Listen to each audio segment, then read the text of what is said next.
I am peeling my santol because I am making this very popular southern dish, the Sinantolan. It's popular in the Bicol area and also in Quezon.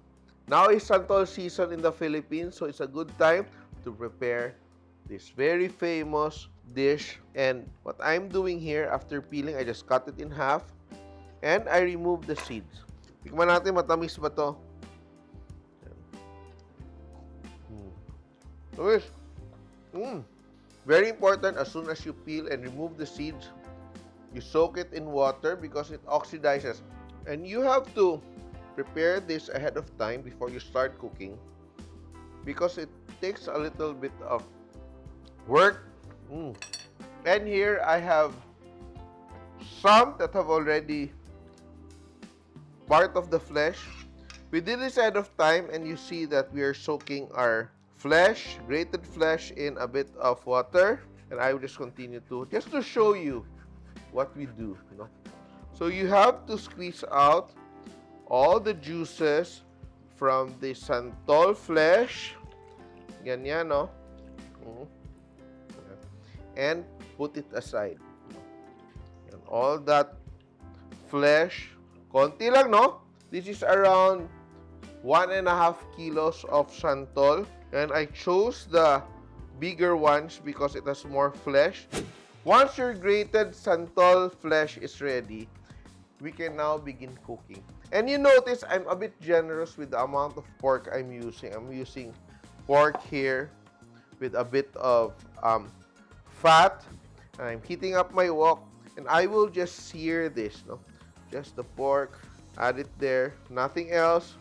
And I just want to sear that pork ahead of time. Let it brown if possible. Add a bit of salt just to bring out the flavor of the pork. And this is more like a gata dish than a fruit dish, the santol, because this is very popular in areas where there's an abundance of coconuts. This dish just stands out because it's so unique.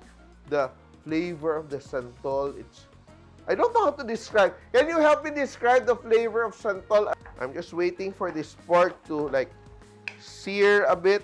I will add just a tiny bit of oil just to help render the fat. And we have the standard or the usual suspects whenever we are cooking with gata. We have onions, garlic, and lots of chilies. Yun talaga, manghang. So we're cooking the pork, letting it, dry up a bit. Let all the liquid evaporate and start rendering its fat. And this is called sangkutsa, no? Partially cooking our meat so that it's already tender before we add the other ingredients. And we are using bagoong today, fermented shrimp. See, very pink. So this is from the market. You can also use those that have already been sauteed, no? Ginisang bagoong, but I'm using fresh today. That's why it's very important that I'm able to saute it as well. And the nice thing about this sinantolan, you can make a lot of it, bottle it up, keep it in your chiller, and it will keep for months. Some even say it will keep for a year as long as you cook it and bottle it properly. And you know, this sinantolan, hindi lang siya ulam. It isn't just a vine. It's also a side dish to fried foods or grilled pork or even like a dressing to your pako o salad. So your nice pako fiddlehead fern and you eat it with the sinantolan. Ay, so nice. Yan. Look at that. It's almost like dried up. No, it's beginning to sear.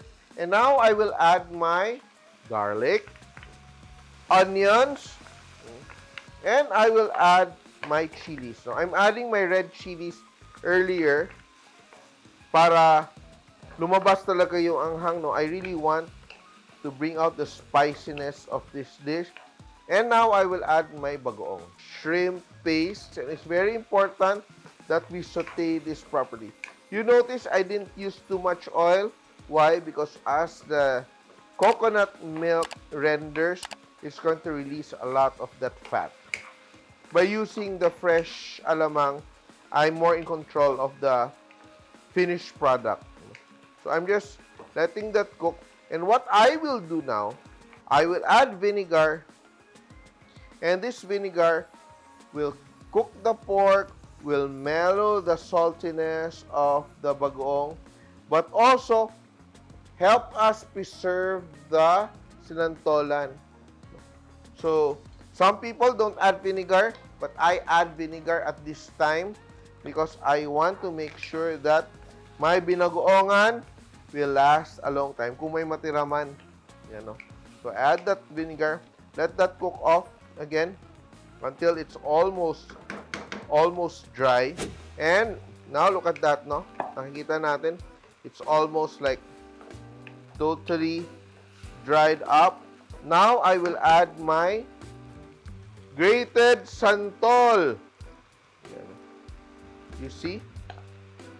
Let that cook. Saute. And now, I will add a bit of sugar. When you add a bit of sugar to your gata, it brings out the coconut flavor much more. So, now it's time for me to add my coconut cream. Yan. My coconut cream. And I think I need a little bit more gata. The more gata, the better. And we're adding more gata. We want that to really be very rich. So this is 1 kilo of coconut cream, freshly squeezed. We have it done in the market. Look at that. So all we have to do now is to let that simmer until it reduces, and we will notice like fat beginning to render on the edges of our wok. And if you're enjoying recipes like this, traditional Filipino recipes or international recipes cooked in a Filipino kitchen, using Filipino ingredients, you should subscribe to our YouTube channel, Chef Tatung YouTube channel, and don't forget to hit the bell button to get notified for more recipes like this.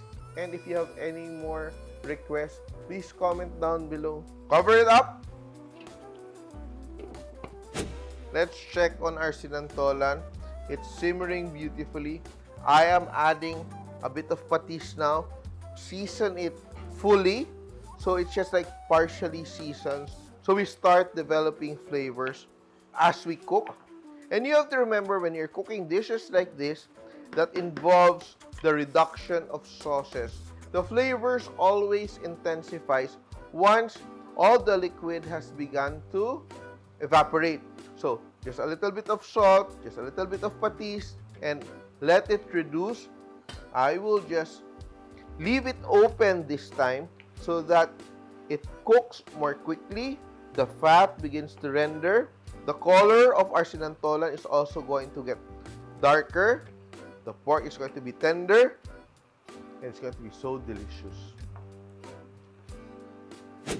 We are now nearing the finish line, and you see that the fat is beginning to render. And the flavors are so complex because it's a mix of the pork fat and the coconut oil all together with the gata flavor, the pork flavor, the bagoong, and the very interesting addition of the santol. Now is the time I will add more chilies. And I will just finish with a bit more patis just to add a bit more flavor and complexity. And black pepper. Let it cook for a few more minutes and we will be done. We are just rendering the coconut much more, and you see, nakikita natin, all those fats from our coconut are now beginning to render. And that's what we really want, Yung fat ng ating coconut gives it so much flavor, and we really have to cook out as much liquid as possible para mas humaba yung kanyang shelf life. Our sinantolan is ready to plate, ready to bottle, ready to eat. Another dish na mapaparize kayo. And it's not always you have something like this because santol is seasonal. That is there for you and for me. I will not taste, but now I will eat. But this is a bit hot. I will taste. Hot, hot, hot. Masarap to kamayin, no? Pero,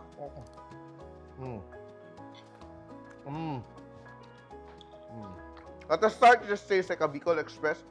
But, you know, as you savor it, dun lalabas yung santol. Sarap siya. If you get your hands on good santol this season, try to make this recipe. You won't regret it. And it's one of the heritage recipes we should continue to cook so it won't get lost in the generations. It's so good. But it's almost forgotten because people don't cook it as much as before. And eto na siya. Our heritage recipe for today, Sinantolan. Simpol!